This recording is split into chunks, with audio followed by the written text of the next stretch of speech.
امام اہل سنت فرماتے ہیں اصدق الصادقین سید المتقین، اصدق الصادقین سید المتقین، چشم و گوشے وزارت پہ لاکھوں سلام۔ میرے پیارے آقا صلی اللہ علیہ وسلم کے پیارے دیوانوں، آج جس طریقے سے دن گزرتے جا رہے ہیں، لوگ صحابہ کی قربانیوں کو فراموش کرتے جا رہے ہیں، اور صحابہ کی جو قربانیاں ہیں وہ یقیناً اتنی قیمتی اور اتنی اہم ہے کہ امت اگر اس کو بھلا دے تو شاید ہم سے زیادہ احسان فراموش روئے زمین پر کوئی ہو ہی نہیں سکتا، کیونکہ اللہ کے رسول صلی اللہ علیہ وسلم نے جب اعلان نبوت فرمایا تو اعلان نبوت فرمانے کے بعد پھر جو مشقتوں کا، مصیبتوں کا، جو تکلیفوں کا سلسلہ شروع ہوا، اس کو جھیلنے میں حضرات صحابہ کرام قدم قدم پر اللہ کے رسول صلی اللہ علیہ وسلم کے ساتھ موجود رہے۔ میرے پیارے آقا صلی اللہ تعالی علیہ وسلم کے پیارے دیوانوں، اسی لیے صحابہ کی عظمت کو بیان کرتے ہوئے اللہ کے رسول صلی اللہ علیہ وسلم نے فرمایا، میرے بعد میرے صحابہ کو نشانہ نہ بنا دینا، میرے بعد میرے صحابہ کو برا نہ کہنا۔ آقائے کریم صلی اللہ علیہ وسلم فرماتے ہیں، اگر تم مجھ سے محبت کرو تو اللہ کے لیے مجھ سے محبت کرو اور میرے لیے میرے صحابہ سے محبت کرو۔ آقائے کریم صلی اللہ علیہ وسلم ارشاد فرماتے ہیں کہ جس نے میرے بعد میرے صحابہ کو لعن طعن کیا، جس نے میرے بعد میرے صحابہ کی برائی بیان کی، اس پر تمام فرشتوں کی اور اللہ کی لعنت نازل ہوگی۔ اللہ نہ اس کا فرض قبول فرمائے گا نہ اس کا نفل قبول فرمائے گا۔ میرے پیارے آقا صلی اللہ علیہ وسلم کے پیارے دیوانوں، آقا کریم صلی اللہ علیہ وسلم صحابہ کی عظمت کو بیان کرتے ہوئے فرماتے ہیں کہ اللہ اکبر، میرے تمام صحابہ سچے ہیں۔ آقا کریم صلی اللہ علیہ وسلم نے ارشاد فرمایا، اللہ اکبر، میرے آقا صلی اللہ علیہ وسلم فرماتے ہیں میرے صحابہ پر جہنم کی آگ حرام ہے، اور جنہوں نے صحابہ کا دیدار کیا ان پر بھی جہنم کی آگ حرام ہے۔ آقا کریم صلی اللہ علیہ وسلم فرماتے ہیں کہ دوسرے لوگ احد پہاڑ کے برابر سونا خیرات کرے اور میرا صحابی مٹھی بھر جو خیرات کرے تو دوسروں کا احد پہاڑ کے برابر سونا خیرات کرنا صحابہ کے مٹھی بھر جو خیرات کرنے کے برابر نہیں۔ میرے پیارے آقا صلی اللہ علیہ وسلم کے پیارے دیوانوں، یہ عام صحابہ کی شان ہے، ہر صحابی کی شان یوں ہے، لیکن اللہ اکبر، قرآن مقدس کے اندر صحابہ سے کہیں واحسنہ کا وعدہ کیا گیا، کہیں پر ان کو رضی اللہ عنہم ورضوا عنہ کے لقب سے نوازا گیا، کہیں پر ان کو یا ایھا الذین آمنوا کے خطاب خاص سے نوازا گیا، کہیں پر ان کو متقی کہا گیا، کہیں پر ان کو اہل جنت کہا گیا، کہیں پر ان کو اہل رضوان کہا گیا، کہیں پر ان کو اہل بیعت کہا گیا۔ میرے پیارے آقا صلی اللہ علیہ وسلم کے پیارے دیوانوں، ان کی عظمتیں بیان کی گئی، لیکن ان سارے صحابہ میں اللہ تبارک و تعالیٰ نے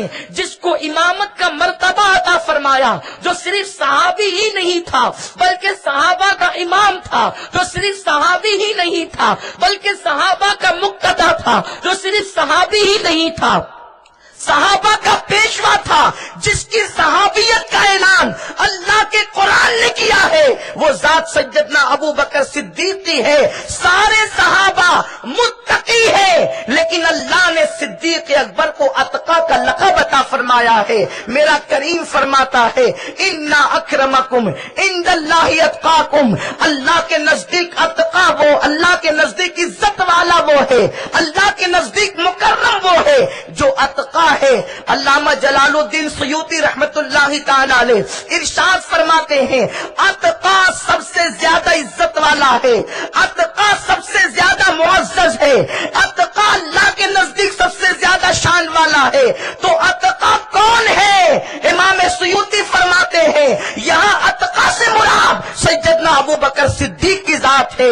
سب متقی ہیں، وہ اتقا ہے، اسی لیے لیے اللہ کی بارگاہ میں ان کی شان اتنی بلند ہے کہ عرش سے ان کی بارگاہ میں سلام آیا کرتا ہے۔ میرے پیارے آقا صلی اللہ علیہ وسلم کے پیارے دیوانوں، سیدنا ابو بکر صدیق کی قربانیوں کو فراموش نہیں کیا جا سکتا، ان کی قربانیوں کو بھلایا نہیں جا سکتا۔ کیا نہیں جانتے اللہ کے رسول صلی اللہ تعالی علیہ وسلم نے ارشاد فرمایا، مجھ پر جس جس نے احسان کیا میں نے سب کے احسان کا بدلہ دنیا میں چکا دیا۔ میرے رسول نے کسی کے احسان کا بدلہ نہ رکھا، جس نے احسان کیا بڑھ کر میرے رسول نے عطا کر دیا، بڑھ کر میرے آقا نے نواز دیا، سرکار نے نوازشات کی بارش فرما دی۔